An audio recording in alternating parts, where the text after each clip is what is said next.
Hello health seekers. இன்றைக்கி early morning என்னால் கருவேப்பிலை சாப்பிட முடியல. ஏன்னா மார்னிங்கே கிளம்பி இந்த கோயிலுக்கு போய் என் பசங்களுக்கு மொட்டை போட போயிட்டோம். இந்த கோயிலை யாரெல்லாம் கரெக்டாக கண்டுபிடிக்கிறீங்கன்னு பார்க்கலாம். ஈவினிங் வந்து சிக்கெடுக்கலான்னு பார்க்கும்போது ஹேர் செம்ம ட்ரையாக ஃப்ரிஸியாக இருந்துச்சுங்க. பஸ்ஸில் போயிட்டு வந்ததுனால சரின்ட்டு கோகோனட் ஆயில் கொஞ்சம் எடுத்து லென்த்துக்கு அப்ளை பண்ணி கோம் பண்ணேன். அப்போ தான் வந்து லென்த் பிரேக்கேஜ் வந்து இருக்காது. ஹேர் ஃபாலை பொறுத்த வரைக்கும் நேற்றுக்கு இன்றைக்கும் அந்தளவுக்கு எந்த வித சேஞ்சஸும் இல்லை. மோரார்லெஸ் கம்மியாக தான் ஹேர் ஃபால் ஆகிருக்கு. ஃபஸ்ட்டு டேயை கம்பேர் பண்ணும்போது செம்ம சூப்பராக ஹேர் ஃபால் வந்து ரெடியூஸ் ஆகிருக்கு. இந்த ரெமடி வந்து கண் கூட நம்மளுக்கு ரிசல்ட் கொடுத்துருக்கு. பாப்பா வந்து நான் தாம்மா உனக்கு எடுத்து தருவேன்னு சொல்லி ஒரு கொத்தை ஆல்ரெடி பிச்சுட்டா.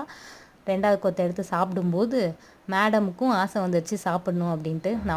நம்ம குழந்தைங்களுக்கு ரோல் மாடல். நம்ம ஹெல்தி லைஃப்பை ஃபாலோ பண்ணால் அவங்க ஆட்டோமேட்டிக்காக ஹெல்தி லைஃப் ஃபாலோ பண்ணுவாங்க. உங்கள் குழந்தைங்களுக்கு பெஸ்ட்டு கிஃப்ட் கொடுக்கணும்னு நினச்சிங்கன்னா ஹெல்த்தை கிஃப்டாக கொடுங்க. நம்ம சேனலை சப்ஸ்கிரைப் பண்ணுங்கள். பாய்.